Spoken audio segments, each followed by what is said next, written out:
The hope in my heart won't break.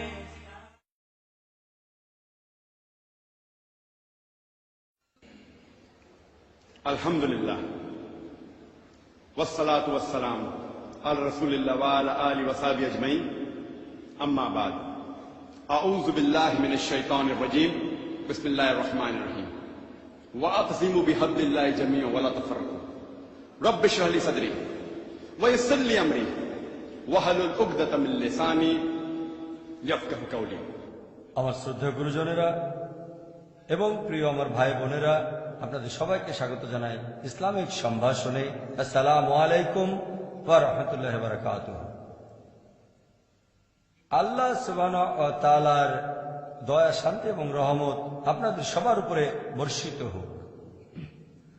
আজকের এই সুন্দর আলোচনার টপিক হচ্ছে মুসলিম উম্মার মধ্যে একতা।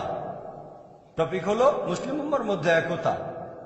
টপিকটা খুবই গুরুত্বপূর্ণ, একেবারে আলাদা আর খুবই স্পর্শকাতর ইস্যু।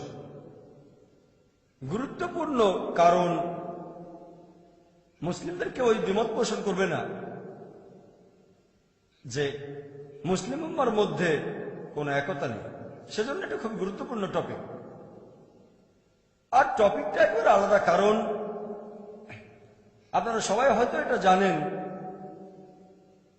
যে আমার বেশিরভাগ লেকচারের উদ্দেশ্য থাকে দাওয়া দেওয়া, প্রধান লক্ষ্য থাকে অমুসলিমরা আর সেই সাথে মুসলিম ভাই বোনেরা।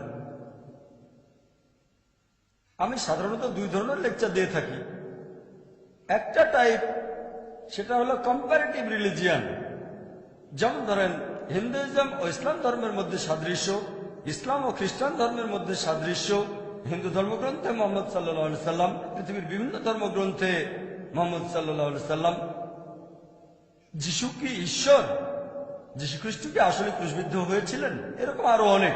যদিও এই লেকচারগুলোর প্রধান লক্ষ্য হচ্ছে অমুসলিম ভাই বোনেরা, তাদেরকে ইসলাম ধর্ম সম্পর্কে জানাচ্ছি তাদের ধর্মের মাধ্যমে।